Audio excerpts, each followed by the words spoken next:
Bonjour à tous et bienvenue dans ce nouveau vlog. Alors, les tutos arrivent, mais je suis en train de bosser. J'ai beaucoup perdu de temps à essayer de faire le tuto de la petite chemise manche courte. Je ne sais pas vraiment comment ça s'appelle, mais c'est comme un crop top ouvert au milieu. J'ai fait 4 tentatives de tournage et aucun n'a abouti. Donc je suis revenue sur le projet Octogone. Là, je suis au numéro 5. Le numéro 4 est beaucoup trop gros. Donc je vais aussi le mettre de côté, parce que le principe était déjà assez clair dans une de mes vidéos en anglais. Mais là du coup je travaille sur le numéro 5 qui est aussi un octogone, mais cette fois-ci avec des manches longues. Donc là c'est très facile, mais je vais quand même faire une vidéo tutoriel et écrire un patron. Je fais tout en même temps, donc c'est compliqué, c'est long à faire.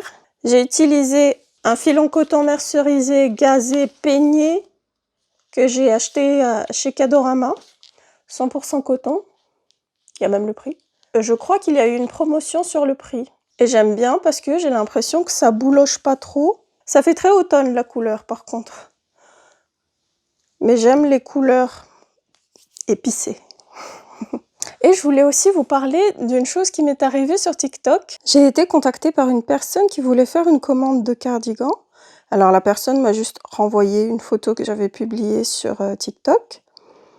Et elle avait demandé 2 cardigans du coup. Elle m'a demandé si je pouvais crocheter un autre pareil, mais en une autre couleur.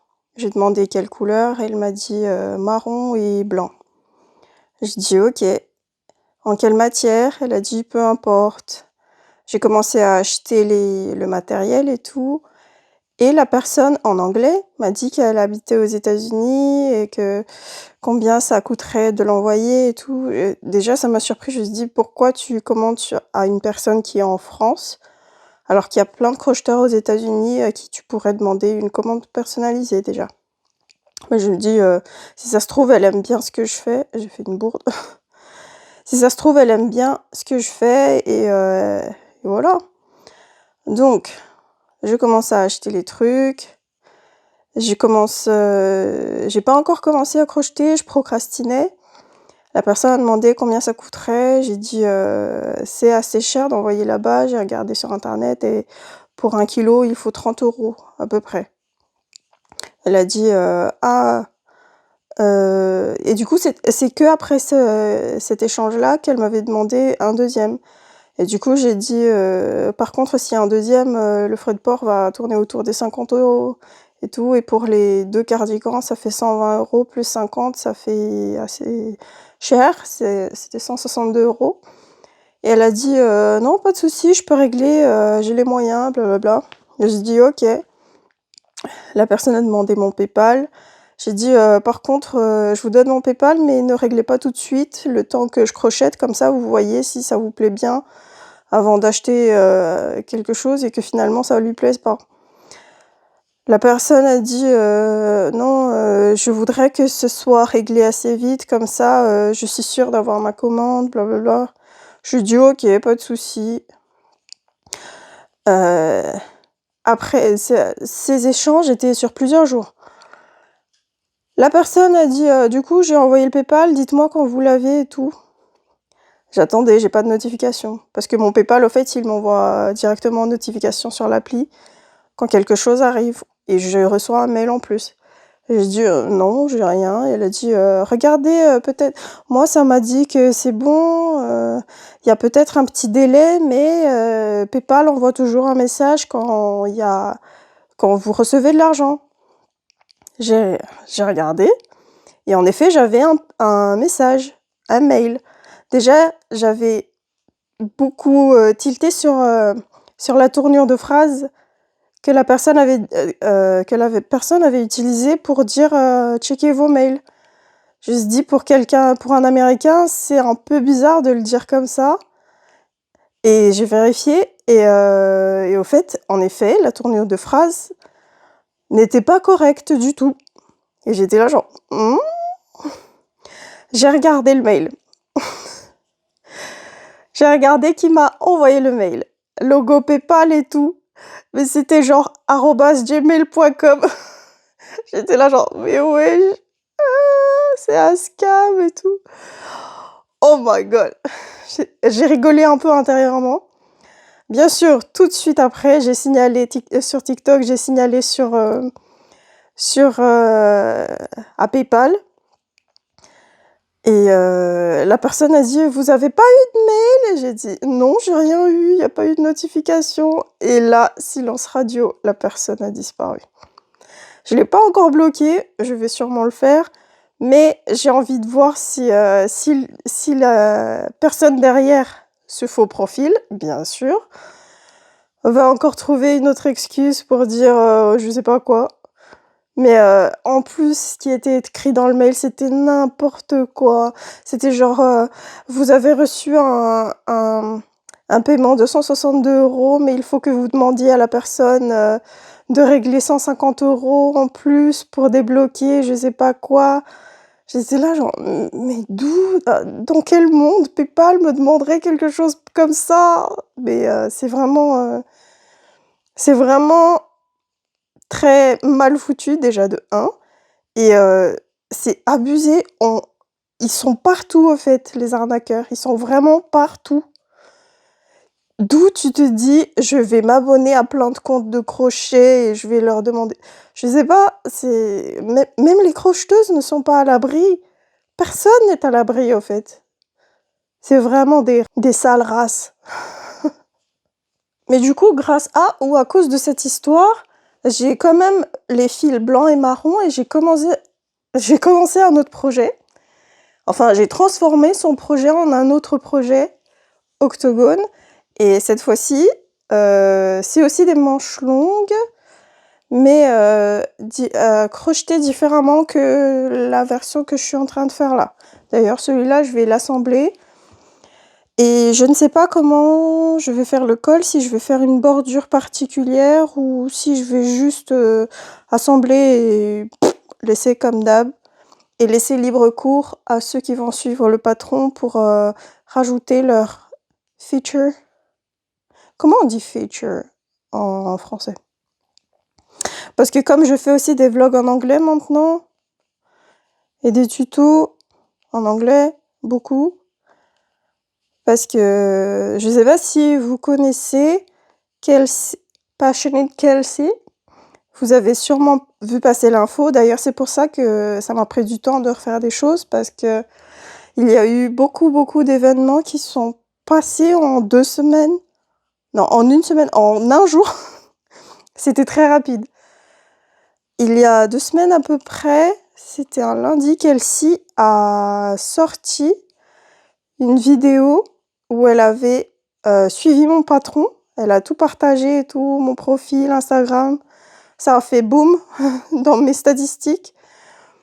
Et du coup, j'ai fait beaucoup de contenu en anglais. J'ai fait un vlog, après pas beaucoup, pas tant que ça.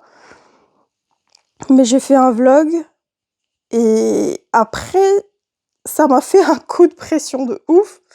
Parce que je me suis dit qu'il fallait que je confirme la chose en ressortant un tuto, autre chose, directement après pour surfer un peu sur la hype. Mais c'était un fail total. J'ai essayé, c'est pour ça, j'ai essayé de tourner le tuto du petit gilet que j'avais fait dans le vlog. Mais à chaque fois, j'étais pas satisfaite et j'ai changé le pattern à la toute fin et je dis non, ok, je vais prendre des vacances parce que j'en ai marre. Ça me sort par le nez, j'en ai déjà 2 là et j'en ai commencé 2 autres quelque part que j'ai défait parce que ça en faisait un peu trop. Et là, je retourne sur l'octogone numéro 5 du coup, qui est bientôt fini. Ça a été très rapide. Parce que là, ce fil suggère du 3,5 et j'utilise un un crochet de 5 et c'est rapide. Et en plus, ça donne vraiment cette texture très aérée, très léger. Parce que le coton, en général, est plus dense que l'acrylique et que quand tu fais un pull ou un gros projet en coton, il est beaucoup plus lourd qu'un projet en acrylique. Mais comme je upsize, size up. Comme j'utilise un crochet plus gros par rapport à ce que le fil suggère, ça donne un peu moins de matière par rapport à la taille finale. Et du coup, c'est très léger. En plus, il fait chaud. J'aime bien faire des projets qu'on puisse porter tout de suite, quoi. C'est un peu l'idée de suivre la saison. Et c'est pour ça aussi que j'ai mis en pause l'octogone numéro 4 parce que c'est en acrylique doublé. Il pèse 1 tonne, même si c'est de l'acrylique. Et même moi, en le crochetant, en le posant sur moi, je suis en sueur. Faudra que je le lave avant de le vendre. Et donc, c'est pas du tout pour maintenant. Ce sera bien pour l'hiver. Oh, ça... Quand il y a des nœuds d'usine comme ça, ça me dégoûte. Non, je rigole. Ça va, je l'ai bien caché, je l'ai mis derrière.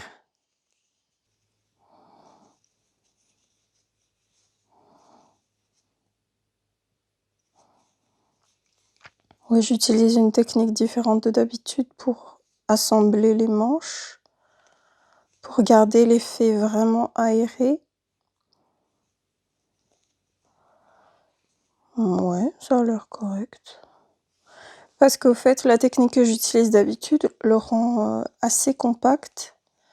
Donc là, si je sautille entre les granny stitch pour assembler, ça donne plus un effet ajouré, même s'ils sont assez proches les uns des autres quand même. Et cette fois-ci, j'ai utilisé le granny stitch classique, c'est-à-dire que les groupes de 3 brides sont séparés d'une maille en l'air, que je ne fais pas souvent, mais là vraiment, je voulais que ce soit aéré au maximum, pour pas trop suer dedans. Et voilà. Même si c'est des manches longues, c'est pas vraiment la saison, mais c'est toujours sympa d'avoir des petites manches longues au cas où. Et de toute façon, j'ai déjà fait les manches courtes. Et je vais essayer les 100 manches après aussi. Après les 100 manches, ça va pas être dans la conformation octogone parce que octogone justement c'est pour avoir des manches. Donc ça va être quelque chose d'autre, mais toujours en une pièce. Je devrais renommer ma chaîne en une pièce crochet, genre one piece crochet, one block, ou je sais pas, un truc dans ce style. Non, pas du tout. Je vais garder mon nom parce que c'est trop tard maintenant. D'ailleurs, note à moi-même, faut plus mettre les noms des réseaux sociaux ou trucs comme ça dans les vidéos. Genre directement édité sur la vidéo parce que si je devais changer un truc plus tard, bah c'est mort. La vidéo ne peut plus être éditée quand elle est sur YouTube.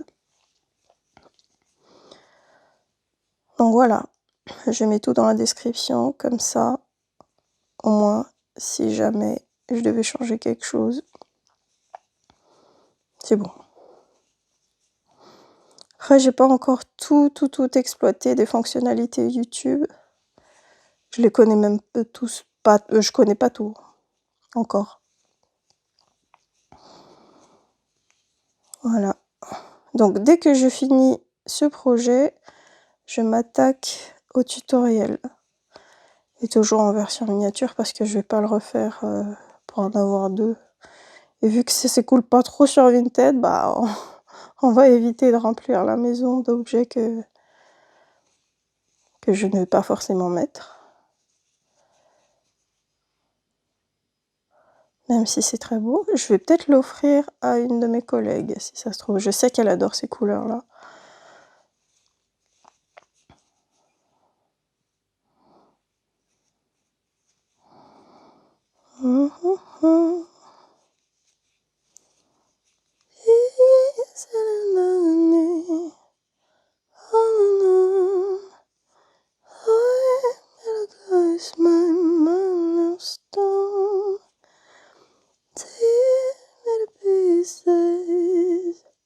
Hello,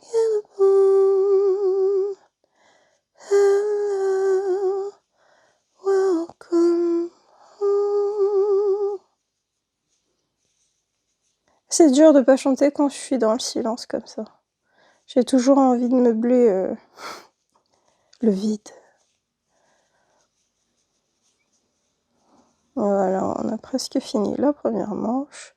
Alors, je sais pas du tout si je vais faire un col ou pas. Et voilà. Du coup, j'ai fait juste une bordure de mailles serrées. Et ouais, c'est simple.